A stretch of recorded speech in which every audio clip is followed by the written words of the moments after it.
Hey everybody, it's Frozen with Outdoor Adventures, and today we're looking at the Zpacks bear bag kit. I absolutely love this thing. That's my quick review, but let's take a little more in-depth look at this, shall we? Now this is a 1.43 ounce per square yard Dyneema composite fabric material. It's made into a 14-liter dry bag. With this setup for $50, you also, including the dry bag, you get the rucksack made of the same material. You get 50 feet of Z-line, and you get a mini Zpacks carabiner. Now, I've been using this setup for about, I'd say maybe a little over a year now. Have about 30 to 50 hangs in this thing, and I've experienced no issues. In fact, I absolutely love this kit, and I really wouldn't look at another dry bag ever again, at least for my food. Let's just focus on the dry bag for now, and then we'll get into the other accessories that come along with the kit. The dry bag is pretty much designed the same way as the Zpacks backpacks, meaning they have the clips to close it up, the roll top enclosure, and they also have the Velcro on top. Now, I'm sure after quite a long time, this Velcro is just going to be completely useless, in which case you would just hold it shut and roll the bag down. I mean, you don't need the Velcro, it's just there, you know, for a little extra support when closing it. Now, as far as food goes, we can dump this out right now. You can see that we have north sides galore. You can see that there's just a ton of food in here. Now, personally, I feel that this holds a good 5 to 6 days of food. After that, you're kind of pushing it, and I wouldn't want to go anymore because then the roll top enclosure doesn't seal properly. I just turned the bag inside out so we can take a look at the sealing of the bag. Now, everything is tape sealed. This material is waterproof, but water can still get in. I personally have not had any problems with it. This bag is extremely water resistant. Now, on top of that, Zpacks also claims that this is extremely rodent resistant, and I actually found this out firsthand, as you can probably tell right here. What I had done was I had left this open at the campsite. I think I just kind of closed it once like that, and a squirrel came up and wanted to get inside my goodie bag. So I have a very, very small puncture in there, and I don't know if you can even see it. It's right here. Put a little piece of carbon fiber tape on there, and it is good as new. As you can see, it holds air perfectly. Now, I really, really like the design of this bag. Take note that it is more square than cylindrical, okay? Compared to your normal dry bag, you can kind of see this. This is the dry bag that I was using before this bag. This is pretty much brand new, and I absolutely hated it. This is a 13 liter, this is a 14 liter. And the reason why I hated it so much was I could never figure out, do I put it in my bag like this, or do I put it in my bag like this?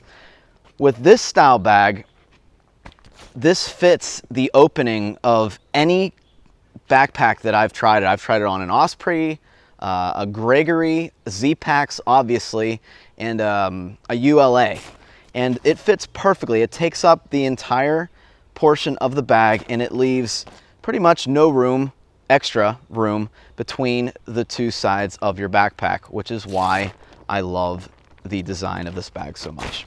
The rock bag has held up, even though I am getting some minor damage on the bottom just from, you know, the rock striking the ground after I throw it over the tree. My only complaint about this kit is the Z-line. Now, the Z-line is very, very nice. It's very, very lightweight, and, you know, I would use it in a heartbeat. However, I really much prefer to be able to see my line easier. I'm not sure why they make it black, and it's incredibly hard to see. Say you get up early in the morning, it's just incredibly hard to see it in the tree. So what I've opted to do is I drop this line. I use this Lawson reflective line, and it does exactly what it says it does. It's reflective. I like being able to see where I put my line, you know, in the early hours of the morning in case I wake up early, or, you know, if you need to get your bag down after dark. So that's what I've done here. I've also taken the carabiner off of the bag itself and just put it attached to the Bear Glide line. Now, with that being said, I did make a modification to the actual bag, and I'll tell you why and what I did. With a few days of food in here, I was a little leery on just having the carabiner attached to one side. This is where the carabiner is normally attached. This piece of grow gain loop right here. So what I have done is I instead tied 2 pieces of Zing-It, just made a loop on the buckle. And so whenever I attach the carabiner, I'm attaching right to those loops, which is kind of spreading out the weight, the distribution of the weight to both sides of the buckle. Now that also does a couple things here. I've heard of this buckle under stress coming undone. I haven't been able to reproduce that, and I just pulled almost as hard as I possibly could without messing the fabric up. But even if the bag does come undone, if you roll it and your carabiner is attached to these loops, it won't come undone. You're not going to have a problem. Now the whole kit, everything you see here, comes in at 3.4 ounces, which is amazing. That's almost what that Sea to Summit bag I just showed you earlier in this video weighs. But you're getting the rucksack, you're getting the 50-foot of Z-line or Ultra Bear Glide line, same weight, and the carabiner. The 1.43 ounce per square yard DCF, the Dyneema composite fabric, is very durable. I can see this lasting a very long time, and what I'm hearing from Appalachian Trail thru hikers who are out there between 5 and 6 months sometimes, hanging this bag every night, they came home and it's still functional.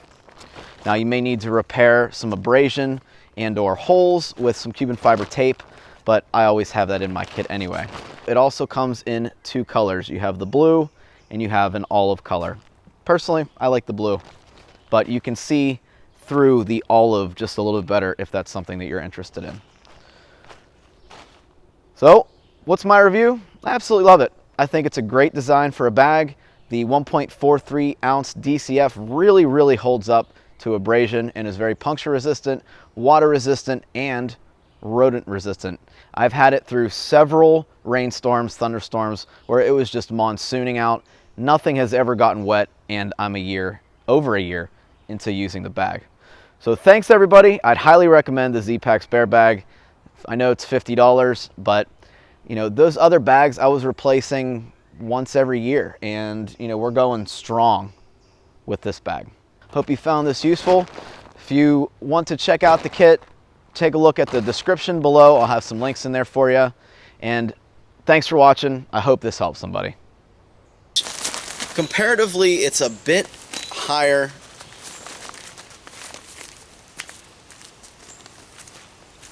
Hey everybody, it's Frozen without completely Cuban fiber.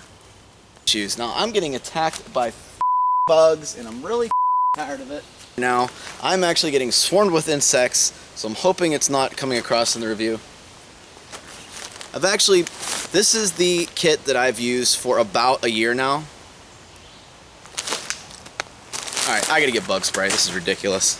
Of each So we're gonna take a look at the features, man. I just sprayed myself with picaridin and it's not working. The bug spray is not working. This is gonna be a rough review.